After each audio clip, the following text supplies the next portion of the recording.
A lazy start to a busy day of meetings in Apia. Delegates from 19 countries have gathered to discuss issues like climate change and trade, and are taking the opportunity to hold bilateral talks, including a meeting between Australia and Papua New Guinea. The closure of the Manus Island prison camp by the end of October is on the agenda.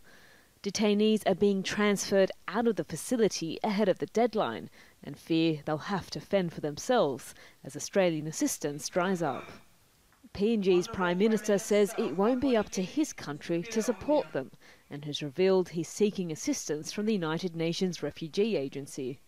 Our understanding has always been that the Australian government will continue to maintain some level of support, but it will not be as generous as it has been at the centre. We are now engaging with the United Nations High Commissioner for Refugees so that it becomes an international issue, and they will be asked to be involved in the process, and they will manage the well-being of the affairs of the people who are deemed genuine refugees. The UN Refugee Agency says the refugees from Manus remain the responsibility of Australia. Australia's Prime Minister, Malcolm Turnbull, says details are still being worked out. We're continuing to have discussions with the PNG government, and as you know, we also have arrangements with the United States, so we're looking forward to a number of those asylum seekers being resettled in the US.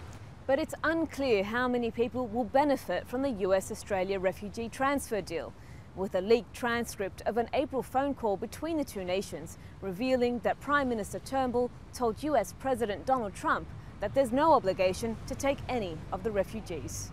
Both the leaders of PNG and NAURU are unconcerned about the US deal and say other options are on the table. The US deal is not the only deal that we're working on. Australia is working on for the refugees. We would love to see them find a home. And they will, and they will. They can't stay on Nauru forever. We've made that clear right from the start. It may not be forever, but it's already been 5 years for the refugees on Nauru and Manus Island, with still no end in sight. Yaara Melhem, Jazeera, Apia, Samoa.